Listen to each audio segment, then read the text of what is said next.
Assalamualaikum sahabat PMD yang dirahmati Allah, bagaimana kabarnya? Semoga semuanya berkabar baik dan senantiasa dalam lindungan Allah Subhanahu wa Ta'ala. Amin, Allahumma amin. Alhamdulillah, pada tanggal 21 Oktober 2025, kami Paguyuban Muslimah Dieng telah melaksanakan agenda Rihlah. Agenda Rihlah tahun ini disepakati pergi ke daerah Batu dengan menggunakan 2 armada bus tayo. Mulai pukul 6.30 hingga 7 pagi, terpantau semua peserta telah berdatangan di titik kumpul, yakni di Rumah Puin, Puncak Dieng. Sembari menunggu bus tayo yang akan membawa kami datang, kami membagi bekal secara adil dan merata, yakni aneka kue-kue dan jajanan, serta air mineral juga dibagikan. Pada pukul 7.15, bus tayo pun tiba. Alhamdulillah, kami berkemas dan bergegas menaikinya. Setelah dirasa sudah siap dan tak ada lagi yang tertinggal, kami pun berangkat dengan membaca doa berkendara yang dipimpin oleh Bu Hilda.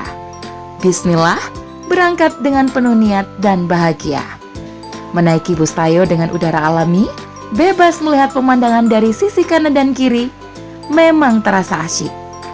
Di sepanjang jalan, kami juga sempat bernyanyi secara bergiliran, sebab ada fasilitas karaoke di dalam bus tayo dengan bebas request lagu yang diinginkan. Masya Allah.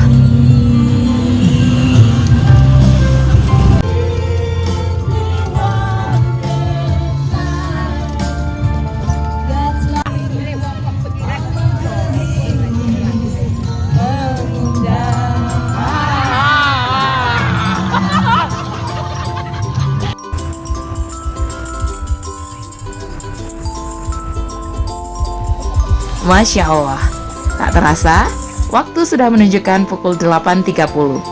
Pak supir memberitahu kami bahwa kami telah sampai di kebun bunga, yakni di Desa Pandanrejo, Bumi Aji Batu.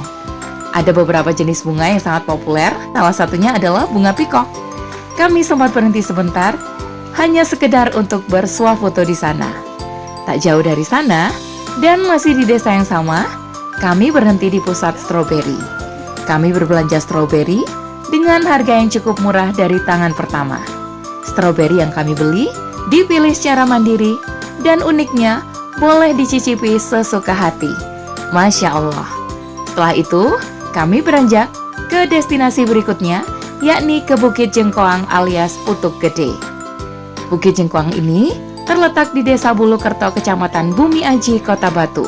Berada di ketinggian 1000 meter di atas permukaan laut, dan menawarkan pemandangan yang dipercaya ampuh menyegarkan pikiran dari segala keriuhan dan kebisingan duniawi. Akses menuju Bukit Jengkoang bisa dibilang cukup menantang. Kami melewati jalan makadam dan ruas jalan yang masih berupa tanah. Tentu saja, jalan ini akan licin dan berlumpur jika diguyur hujan. Namun, di sepanjang perjalanan menuju Bukit Jengkoang, pemandangan yang indah, yakni hamparan kebun pertanian di kiri dan kanan jalan, sangatlah memanjakan mata yang memandang.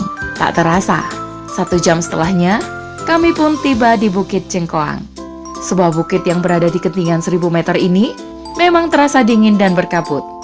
Namun Masya Allah, pemandangan yang sangat indah di Bukit Jengkoang ini menyajikan panorama 360 derajat yang begitu memukau. Gunung Arjuno berdiri gagah di kejauhan, seolah menjadi penjaga setia dari keindahan alam di bawahnya. Hutan pinus yang menjulang tinggi menciptakan suasana sejuk dan menenangkan. Tak hanya itu, perkebunan sayur mayur yang terhampar luas juga menjadi daya tarik tersendiri dan menghadirkan nuansa pedesaan yang begitu kental. Benar sudah, tanaman dan tumbuh-tumbuhan merupakan karunia Allah Subhanahu wa Ta'ala yang menyediakan sumber makanan bagi manusia dan hewan. Ayat-ayat seperti surat Abasa, yakni ayat 24 hingga 32, menjelaskan bagaimana Allah mencurahkan air dari langit dan menumbuhkan berbagai macam tanaman untuk kesejahteraan manusia dan hewan ternak. Kami begitu menikmati suasana sembari mengabadikan momen bersama, ditemani dengan teh panas dan kopi panas di satu-satunya penjual makanan dan minuman yang ada di sana.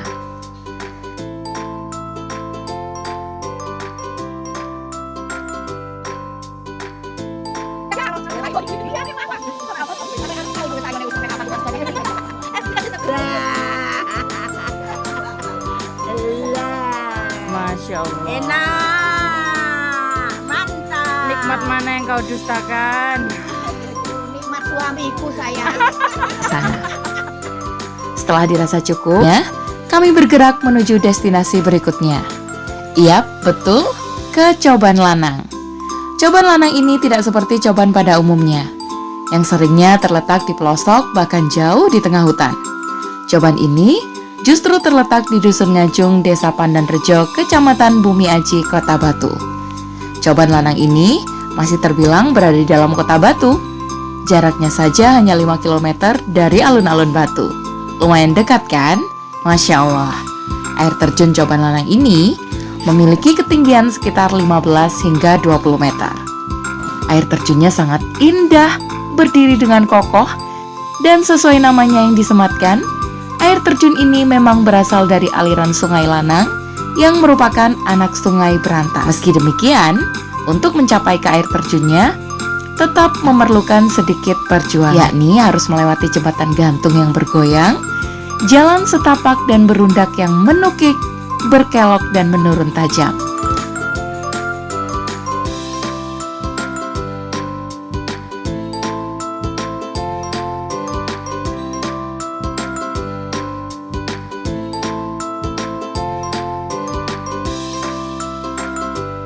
Dan tentu saja harus melewati loket masuk yang berbayar. Jika kami tadi menikmati perkebunan, kini kami menyaksikan indahnya aliran sungai dan air terjun Coban Lanang. Suara aliran sungai dan juga suara jatuhnya air yang terjun menimpa bebatuan besar di bawahnya terasa menggerakkan jiwa bahwa ada kebesaran Sang Pencipta dunia beserta isinya, yakni Allah Subhanahu wa Ta'ala. Di bumi memang tak ada syirka, tetapi ada potongan-potongannya. Kiranya kata-kata mutiara tersebut cukup menggambarkan bagaimana keindahan ciptaan Allah Subhanahu wa Ta'ala di dunia. Keindahan kasat mata yang terhampar di sepanjang sudut bumi, bak potongan-potongan surga yang sangat indah. Seuntai kata yang layak diucapkan, nikmat Tuhan kamu manakah yang kamu dustakan? Setelah dirasa cukup menikmati sejuknya Coban Lanang dan sudah berfoto-foto bersama, kami kembali menuju destinasi berikutnya. Namun, sebelumnya kami menyempatkan diri untuk ke masjid menegakkan kewajiban 4 rakaat. Kami sholat zuhur di masjid terdekat yang dilewati, tepatnya di Masjid Insan Kamil, yang letaknya bersebelahan dengan tempat pusat grosir stroberi yang kami lewati tadi. 30 menit setelahnya, kami pun beranjak menuju Kopi Kaliurang, yakni ke sebuah kedai makan yang terletak di Jetis Mulyo Agung, Kecamatan Dau, Kabupaten Malang. Menu yang disediakan sangat beragam, mulai dari sayur lodeh, tumisan, sate-satean, urap-urap, tempe mendoan, dan gorengan-gorengan seperti pisang goreng, dan masih banyak lagi. Sebagian dari kami tidak ikut makan di rumah makan Kaliurang ini. Kami memasuki kedai bakso yang berada di sebelah selatannya, yakni Bakso Klenger. Setelah makan siang dan dirasa cukup kenyang, kami beranjak dari area Kopi Kaliurang menuju ke pusat keripik kentang Leo yang berada di Jalan Diponegoro Gang 12, Sisir Kota Batu. Meski hujan mengguyur, secara kompak kami mendatangi dan membeli keripik-keripik kentang tersebut. Kami memilih produk-produknya dan tak hanya keripik kentang, tetapi berbagai keripik-keripik lainnya tersedia di sana. Ada keripik talas, keripik ubi, keripik nangka, bahkan madu botol juga ada di sana. Setelah dirasa cukup berbelanja keripik kentang, qadarullah hujan masih juga belum reda, sehingga kami memutuskan untuk pulang saja dan tidak melanjutkan ke destinasi berikutnya, yakni ke alun-alun Batu. Tepat pada pukul 14.30, azan berkumandang dan kami pas berada di Masjid Nurul Huda di Jalan Menduran. Kami pun menunaikan sholat asar di masjid ini secara berjamaah. Tepat pada pukul 15.45, kami pun sampai di rumah Kuin. Alhamdulillah wa syukurillah. Perjalanan dari berangkat hingga pulang berlangsung lancar tanpa hambatan. Kami pun berpamitan dan pulang ke rumah masing-masing. Kami pulang mengantongi oleh-oleh stroberi, keripik kentang, dan juga oleh-oleh kenangan kebersamaan dan pengalaman yang amat berkesan dan siap dibagikan kepada keluarga di rumah dan juga handai taulan. Yap, benar. Berwisata memang dapat melepaskan penat dari padatnya aktivitas harian. Berwisata tidaklah dilarang. Namun tentu saja, sebagai seorang muslim, berwisata dan menikmati keindahan alam baik daratan maupun lautan, berwisata juga tak sekedar bersukaria tanpa makna.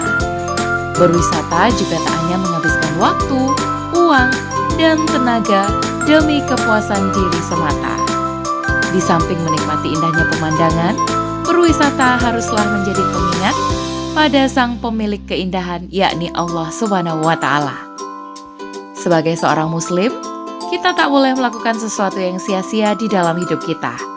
Melainkan, kita harus selalu melibatkan Allah Subhanahu wa Ta'ala dalam segala urusan, baik dalam perkara ibadah, muamalah, maupun ketika berwisata. Insya Allah, rihlah yang dilakukan ibu-ibu PMD tak hanya sekedar bersukaria dan hiburan dari bejibunnya aktivitas dan amanah sehari-hari.